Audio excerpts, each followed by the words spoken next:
A girl is reborn as the villain in the world of her favorite dating simulator. Determined to become the best villain, she finds that the worse she behaves, the more the protagonist falls in love with her. The main character introduces us to Alicia, the villain of her favorite video game, who is ridiculing a girl for being a commoner. Despite Alicia's cruelty, the protagonist always empathized with her, admiring her strength. Unlike the protagonist of the game, who cannot comprehend how a commoner was accepted into a magic academy for nobles, Alicia despises the girl's smile and her behavior around the prince, considering her a fake. All of Alicia's friends dream of being her in order to get close to him, but the protagonist would much rather be reborn as the villain. She wakes up as a young 7-year-old Alicia. She rushes to see herself in the mirror, remembering that she is the eldest daughter of the noble Williams family. She also recalls that her brothers are romantic interests in the game. Her dream has come true. She has been reborn as the villain, and is determined to be the best villain in history. Alicia runs through the grand mansion's halls, greeting her mother, who is discussing flowers with a maid. Both are surprised by her newfound attitude. Alicia thinks that if she wants to achieve her goals, she must become more disciplined. Looking out the window, she sees her brothers practicing fencing. She rushes down and asks her brother Albert to teach her how to use a sword, claiming she wants to become stronger. Albert is skeptical, and Henry agrees it's a lie. The third brother, Alan,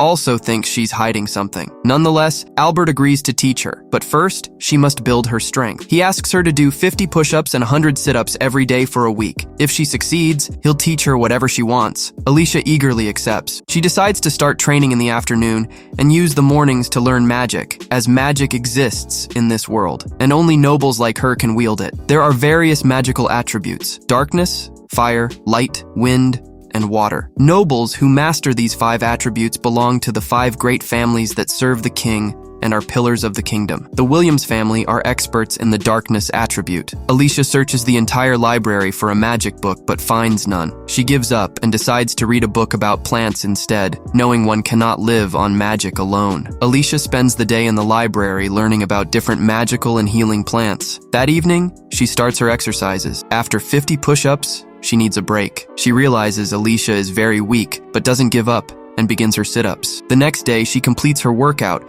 and notices that it's getting easier. After breakfast, she returns to the library to continue reading. Over the next 7 days, she increases her workout repetitions and reads an enormous number of books. Her progress is astonishing. At the dinner table, she thinks she can now do 300 push-ups and 500 sit-ups, confident her brother will have no excuses left. Her family looks at her strangely, and her father asks what's been going on since she's been waking up early. Albert asks what she does all day, considering she used to laze around her room. Alicia responds that she feels fine and that her activities are a secret. She finds this amusing, feeling mysterious like a real villain. Besides, she knows they wouldn't believe her if she told them she remembers her past life. The conversation shifts as Albert announces that his friend Paul will take him to see the Magic Academy. Their father is excited because his 12-year-old son will start his studies there in just 3 years. Upon hearing this, Alicia realizes she won't be able to train with the sword until Albert returns from school. She goes back to the library until 2 in the afternoon. Stepping into the garden,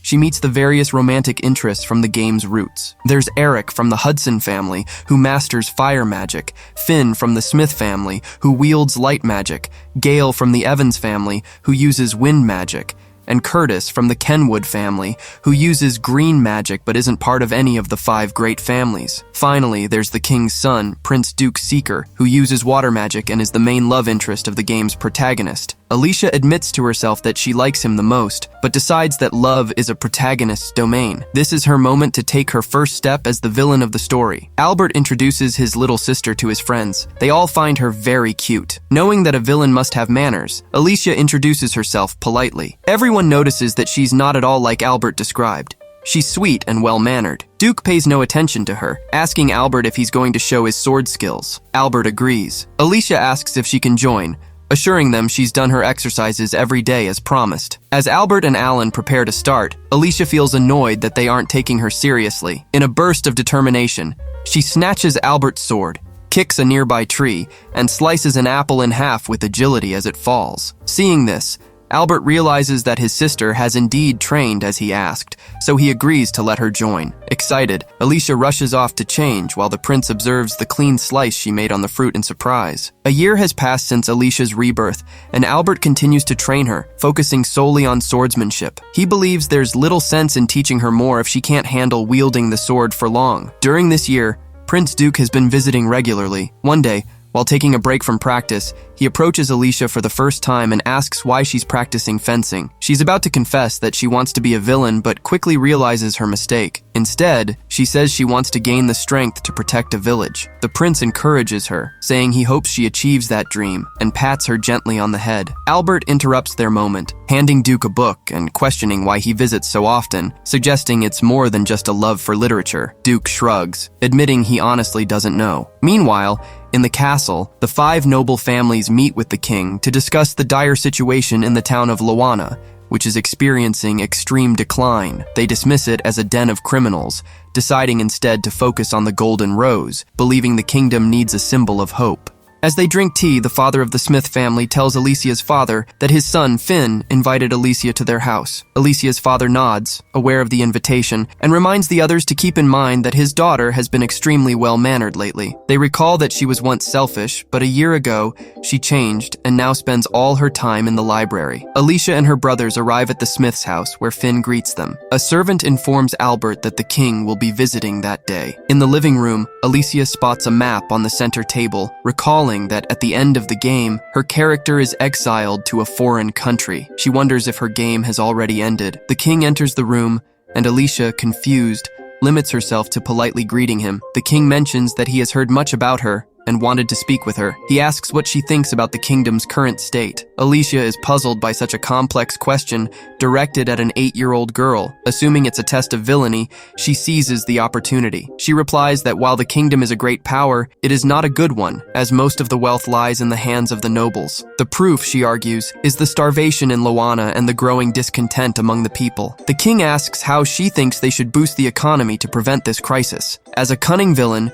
she proposes leveraging the mines of neighboring Calvera. The king notes that the land belongs to the Laval government and questions if she thinks it wise to take it from them. Alicia replies that it wouldn't be wise. Instead, the best solution would be to fund their independence. This way, they could avoid conflict with Laval and establish trade with Calvera, who would owe them a debt of gratitude for their assistance. The king nods, grasping her proposal. Proud of her plan, Alicia realizes that exploiting others for personal gain is something the game's protagonist would never do. The king stands, expressing that it was a pleasure talking with her. Everyone bows as he takes his leave. Duke, curious, asks if she was nervous. She assures him she wasn't, all the while realizing how handsome he truly is. The king mentions to Smith that their conversation was very interesting, and Smith concurs, revealing they have discovered the Golden Rose. During tea, Alicia indulges in her favorite sweets, savoring them adorably. The prince watches her with a smile, a stark contrast to the cold demeanor he once held as the Ice Prince. Before departing,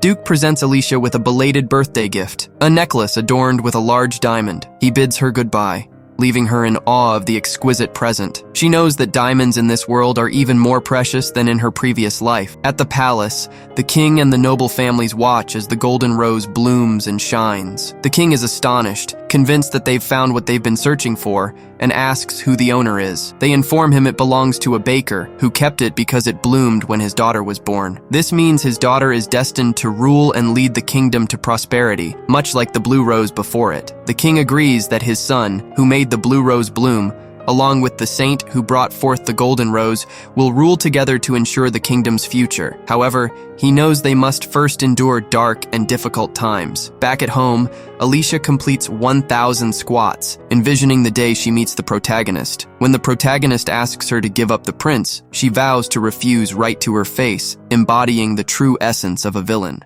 Under the full moon's glow, Prince Duke sits reading a book when he senses a presence nearby. Without looking up, he addresses her, Mel. Surprised that he noticed her, Mel steps forward, admitting there was no point in trying to hide once the prince had already discovered her. He simply asks how things went. Mel reports that she successfully delivered his message to the intended person, and then asks if it will make a difference. The prince, closing his book, responds that he doesn't know. The scene shifts to Alice, who is investigating the village of Loana. She recalls the king's words about the village struggling even to afford bread, though curiously, that detail no longer appears in the kingdom's records. Alice muses that a true villain wouldn't rely on secondhand information, so she decides to investigate the village in person. Knowing she wouldn't be allowed to leave easily, she devises a clever plan. She'll go in disguise. Determined, Alice sets off on her journey. Though the sounds of the forest unsettle her, she steels herself, reminding herself that she is a villain and mustn't be afraid of mere noises. As Alice approaches Loana, she remembers that a magical barrier surrounds the village, designed to keep criminals from escaping. She isn't certain her own magic will allow her to cross it. Upon entering the village, she's overwhelmed by the foul stench and the terrible living conditions. She even notices people sleeping in the streets, homeless. Alice realizes that if the villagers discovered she was a noble, they might turn on her. Just as this thought crosses her mind, a man taps her on the shoulder, immediately putting her on edge. The man asks her to put away her sword, explaining that it could cause unnecessary trouble since she is clearly not from around there. After confirming she's a stranger, he asks her to follow him. The man leads Alice to a small house, where he introduces himself as Will. Without hesitation, Will addresses her as noble, surprising Alice. He hadn't mentioned it before. She starts to apologize, but Will isn't concerned. He explains that even though he is blind, he can perceive many things through sound. For example, he could tell from the way her footsteps fell unevenly that she was carrying a sword, and from the rustle of her clothing,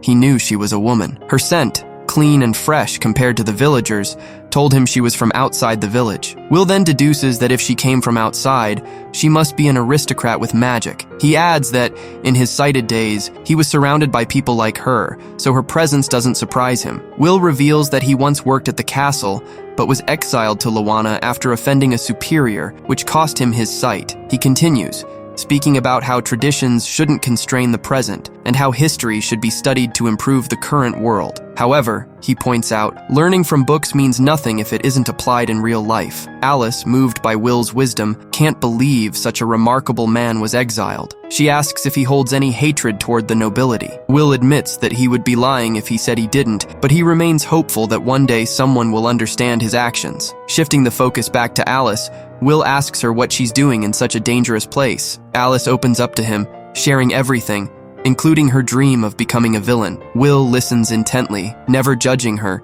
treating her with respect throughout their conversation. Afterward, Alice bids farewell to Will, promising to return, but Will urges her not to. It's too dangerous. Yet Alice isn't deterred. She feels it would be a waste to leave things as they are, believing that men like Will are hard to find. A year passes after this encounter. Alice notes that over the past 2 years, she has spent her time reading constantly, learning swordsmanship, and visiting Will often. But now, things are about to change. Her brother Albert's birthday is approaching, and he will soon enter the Magic Academy, the setting of the events from the game Alice knows. She's also aware that Duke and the heroine have likely met by now, and might even be drawn to each other. With that in mind, Alice feels an urgent desire to embrace her role as the villain and face them head-on. Eric suddenly appears, inviting Alicia to join him for a trip to the city. However, his brother Henry quickly intervenes, insisting that they can't go alone. Eric then asks about their other brother, Alan, but Henry informs him that Alan is busy studying. So, it's decided that the three of them,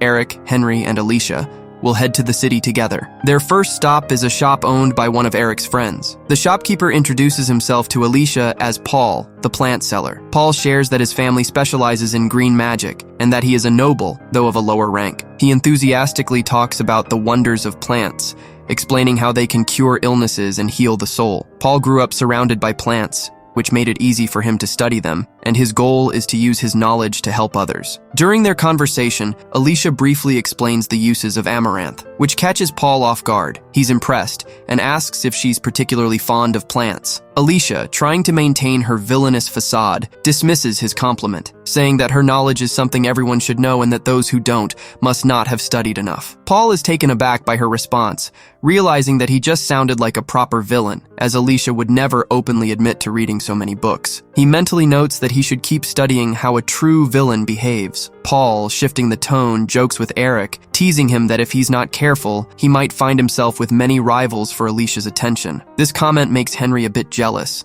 and he quickly declares that he won't allow anyone to date his sister. Back at the castle, Albert asks Alicia about their day out. Alicia responds that she had fun, while Duke watches Eric closely, aware that he spent time with Alicia. Meanwhile, Curtis playfully asks Alicia to go out with him next time and inquires if there's anywhere she'd like to visit or something she'd like to do. Alicia tells him she'd like to take a fencing test to gauge how much she has improved, expressing her frustration that her father and brothers keep discouraging her from the idea. Albert reminds her that she's only 10 years old and, on top of that, a girl. Alicia counters by pointing out that both he and their other two brothers had taken the fencing test when they were were her age. Albert, however, firmly refuses, telling her that no means no, which leaves Alicia seething with anger. When he tries to approach her, she pushes him away, declaring that she won't give up before storming off. Inside, Alicia feels pleased with herself, knowing that her behavior just now was perfectly villainous. Determined, Alicia steels herself to confront her father and brother,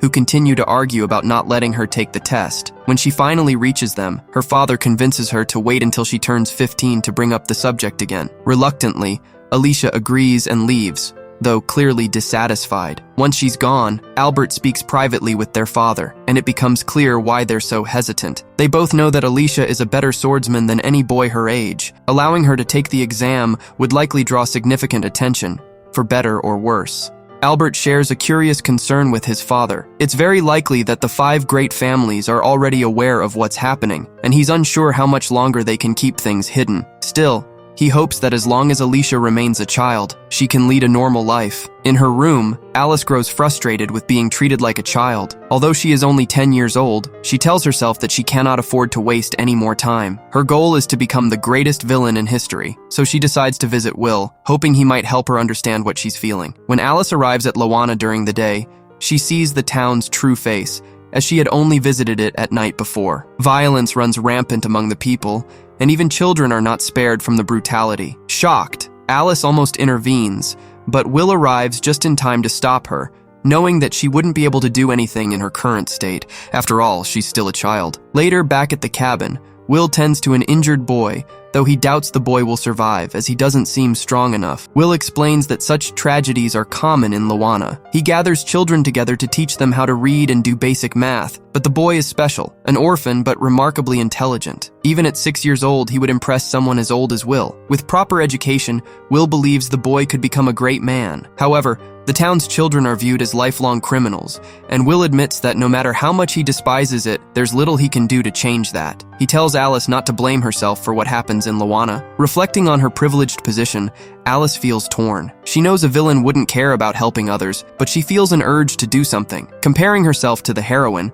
who would have acted to save the children, she feels frustrated by her inability to intervene. Without hesitation, she decides to seek Paul's help. Alice asks Paul for some amaranth. Concerned, Paul inquires if someone is sick or hurt, but he doesn't press her when Alice hesitates to explain. Without asking further questions, Paul gives her the amaranth, along with instructions on how to use it. He refuses to let her pay, simply asking her to continue visiting his shop. Back in Lawana, Alice delivers the medicine to Will. Though it won't heal the boy's wounds, it will keep him alive for the time being. Will thanks her, but Alice confesses that she feels helpless. She had been so focused on becoming a villain, but none of that matters if she can't act when the time comes. From now on, she resolves to study harder and dedicate herself fully to becoming a villain who will leave her mark on history. The next day, determined, Alice begins her search for a grimoire. She believes that mastering magic is the key to becoming a formidable villain. As if by fate, a hidden section of the library appears, filled with magic books. Alice is astonished. Now she truly has the chance to achieve her goal. After studying numerous books,